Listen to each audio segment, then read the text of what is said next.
On inaugure aujourd'hui le pôle d'échange Roger et Odette Mofi. Pourquoi? Parce que c'était deux combattants de la liberté, deux militants, deux grandes personnalités du port qui ont beaucoup, avec une grande générosité, qui ont beaucoup aidé les familles portoises par leurs idées, par leurs engagements. C'est aussi rendre hommage à la famille de Roger et Odette.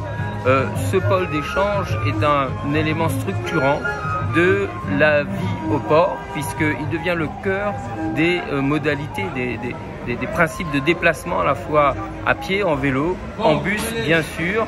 Et avec ce déplacement, ça libère un foncier que la ville va récupérer pour d'autres projets et notamment des logements. Donc nous sommes ici sur un site important qui a été pensé depuis longtemps et grâce à notre action, à la ville du port, nous avons pu pousser pour que le TCO réalise enfin ce projet. Alors avec l'inauguration de ce pôle d'échange Roger et Odette Mofi, c'est le changement aussi d'espace pour prendre le bus. Donc la gare routière est transférée ici, là où nous sommes, qui va rentrer en activité très bientôt. Et donc le pôle d'échange qui existait, la gare routière qui existait jusqu'à présent, va être déplacé et va donc du coup accueillir d'autres activités. Et nous pensons, ville du port, à construire par exemple de nouveaux logements parce que la ville du port en a besoin. Alors, aujourd'hui, c'était la mise en service de ce pôle d'échange. C'est une gare au niveau du port, mais multimodale, avec le bus car jaune, le bus urbain, les vélos électriques qui seront sur site.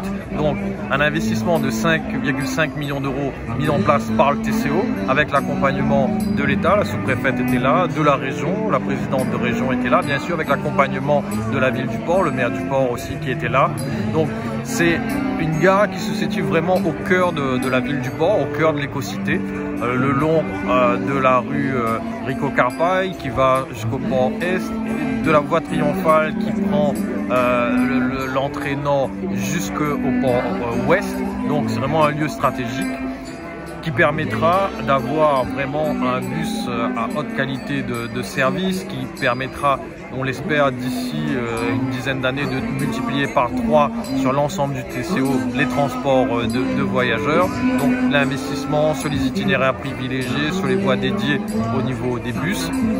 C'est un investissement aussi qui concerne les personnes à mobilité réduite parce que nous avons sensibilisé avec les associations l'accès et les revêtements. On a validé ensemble les différents dispositifs avec un investissement spécifique sur le numérique puisqu'on pourra savoir combien de temps on attend les bus. Donc ça c'est quelque chose qui est nouveau et ça va se répartir sur l'ensemble des gares du TCO parce que souvent on nous demande mais on attend mais on ne connaît pas quand les bus y arrivent.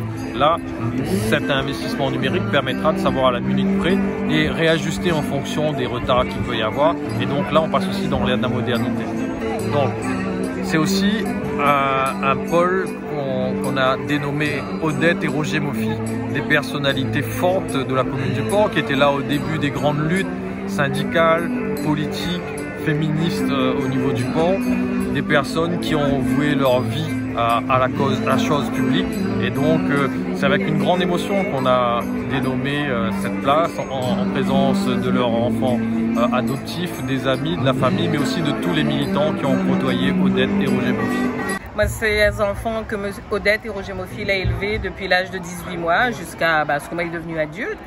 Nous habitons dans le même quartier, c'est des gens qui avaient pas des enfants, mais les élèvent à nous comme d'autres enfants, donnent à nous l'éducation, les inculquent à nous des valeurs, les aiment à nous vraiment comme d'autres marmailles, et jusqu'à ce que nous les devenus adultes en fait. Et donc c'était des gens extrêmement généreux, mais pas seulement avec nous, mais aussi avec les voisins autour, avec les gens de notre quartier, parce que ils avaient un petit peu de moyens, ils n'étaient pas riches, mais ils avaient un petit peu de moyens, ils avaient été solidaires avec les gens, parce que ça c'était notre combat, quoi, d'aider la population, c'était injuste tellement de voir tant de misère autour de nous, que bon voilà, dès que ils pouvaient faire quelque chose, et ben voilà, ils faisaient, c'était un repas partagé, ils donnaient des assiettes manger, la voisine, aide un peu un tel, donne un petit coup de main, ce jeune-là il veut commencer, voilà, ça c'était la mission de notre vie, toute notre vie, ça a été comme ça. Une satisfaction de voir que tout ce que Zot l'a fait, tout le travail que Zot l'a accompli, aujourd'hui il est reconnu. C'est vraiment très réconfortant et comment dire, un événement heureux pour nous. Même notre bonne maman, il est content de ça.